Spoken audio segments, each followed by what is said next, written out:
તારી શહેરમાં રહે છે 121 વર્ષના વૃદ્ધા પરિવારજનોનો દાવો છે કે તેમના દાદીમાની ઉંમર 121 વર્ષ છે। તારીના કાતરિયા પરિવારના આ વૃદ્ધાને 5 સંતાનો પૈકી સૌથી મોટી દીકરીની ઉંમર 91 વર્ષની છે। 121 વર્ષના દાદીમા આજે પણ હાલતા ચાલતા અને તંદુરસ્ત છે। અત્યારના સમય પ્રમાણે 70 થી 80 વર્ષની ઉંમરે પહોંચવું એ પણ ખૂબ જ અઘરું માની શકાય। ત્યારે ધારી શહેરમાં રહેતા કાતરિયા પરિવારના દાદીમા જેમની ઉંમર 121 વર્ષ તેમનો પરિવાર જણાવી રહ્યા છે।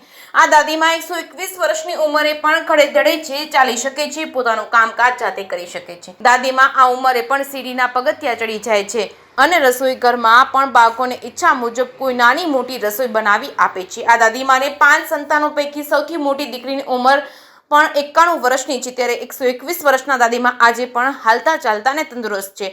121 વર્ષના દાદીમા આજે પણ પોતાનું કામકાજ જાતે કરી લે છે। ચા બનાવી કે મંદિરે ધૂન કીર્તનમાં જવું આવવું કોઈની સાથે જવું પડતું નથી અને એકલા જઈને આવે છે અને એ પણ તંદુરસ્ત છે। એમની કોઈ દવા લેવી પડતી નથી। એમને ભગવાન પર અતૂટ વિશ્વાસ અને ઘરમાં પણ બધા કહે છે કે ભગવાનનું નામ તો ગમે ત્યાં લેવાય, કામકાજ કરતા કરતા ભગવાનનું નામ લેવાય અને ભજન કરાય। અત્યારના સમયમાં લોકો 80 વર્ષની ઉંમરે પહોંચવું અને અઘરું માને છે, પરંતુ આજે અહીં 121 વર્ષના દાદીમા હેમખેમ અને તંદુરસ્ત રીતે પોતાનું કામકાજ અને ભગવાનનું ભજન કરી જીવી રહ્યા છે એ હકીકત સામે આવી છે। જગ્યાસી ગુજરાતી સાથે સંજય વાળા, ધારી। જયાબેન જગદીશભાઈ કાતરિયા છે। માજીની વર્ષ મારા એ ગઢા સાસુ થાય છે, એની વર્ષ 121 વર્ષ છે અને દાદીમા સાથે રહેવામાં બહુ મજા આવે છે, રોમેન્ટિક છે અને બહુ મજા આવે છે અને થોડોક ગુસ્સોય પણ આવે છે અને જો એની જાતે અમે બપોરે સૂઈ જઈએ તો એની જાતે બધું કામ કરે, કપડાં સંકેલે, કપડાં ધોવા માટે એ બધું કરે, રસોઈ કરી પી લે છે, ચા પાણી હાથે બનાવી લે, ખાઈ પી લે, ઊભા થઈ જાય, ઊભાઈ કરવા પડતા નથી, બધી રીતે મંદિરે જઈ આવે ને બધી રીતે એનું બધું એનું તૈયાર જ હોય છે અને કોઈને પૈસા બાબતથી અમને કોઈ પૈસો એક અડવા ન દે એનો, એ એક અમારે થોડોક વધારે એમાં રસ છે એને અને ભગવાન પ્રત્યે તેને બહુ ભાવ છે। એ સ્વાધ્યાય કરતા હતા, સ્વાધ્યાયના એને બધા શ્લોક આવડે, અમને શીખવાડે છે કે આ બોલાય, દાંતણ કરતી વખતે એવું બોલાય કે મુકુમ કરોતિ વાચાલમ પંગુલમે યતેગીરી યત કૃપા તસહમ વંદે પરમાનંદમ માધવ અને એ કે દીવો કરી ત્યારે એવું બોલાય છે કે આદિદેવ નવસ્તુભ્યમ નિવાકારમ નવિંદે, સૂર્યનારાયણને નમસ્કાર કરે ત્યારે એવું, હે સૂર્યનારાયણ રાણાદેવના પતિ ભૂખ્યાને ભોજન દેજો, આ પછી એવું બધું શીખવાડે છે। અમે તો થોડું ઘણું શીખીએ છીએ, એવું બધું કંઈ આવડે નહીં અમારે તો કે બી છોકરાઓ નાના છે, 2 છોકરા છે, એક સાસુ છે, ગઈઢા સાસુ છે, સસરા નથી, સસરા 5 વર્ષ ત્યાં એક્સપાયર થઈ ગયા છે અને દાદીમાને 2 હારે જ તાવ આવ્યો હતો અને દાદીમા જીવી ગયા અને સસરાની ઉંમર ઓછી છે તો સસરા એક્સપાયર થઈ ગયા છે અને દાદીમા તો હજી એવું છે કે હું હજી કેટલું તું દોડ એમ હું હજી દોડું, એવું એના મનમાં એવું થાય છે કે તું બહાર જાશો તો હું આવું તારી પાછળ અને મંદિરે તો જઈ આવે જ છે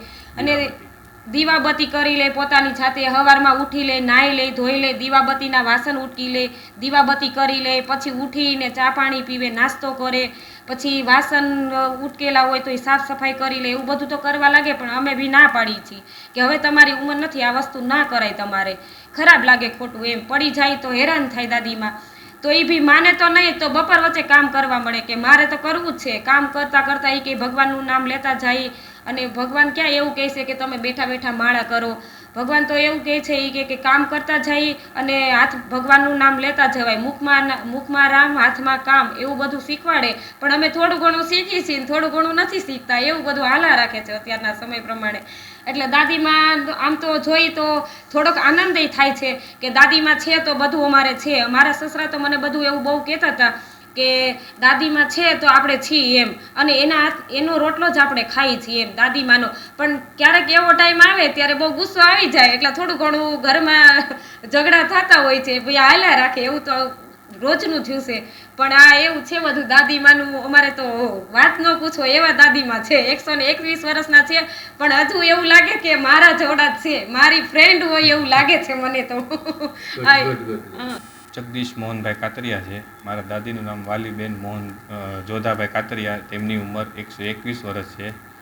મારા પપ્પા અત્યારે હયાત નથી પણ તેના બદલે હું અત્યારે સંભાળું છું દાદીને, પણ એને મારે એક પણ જાતની તકલીફ નથી।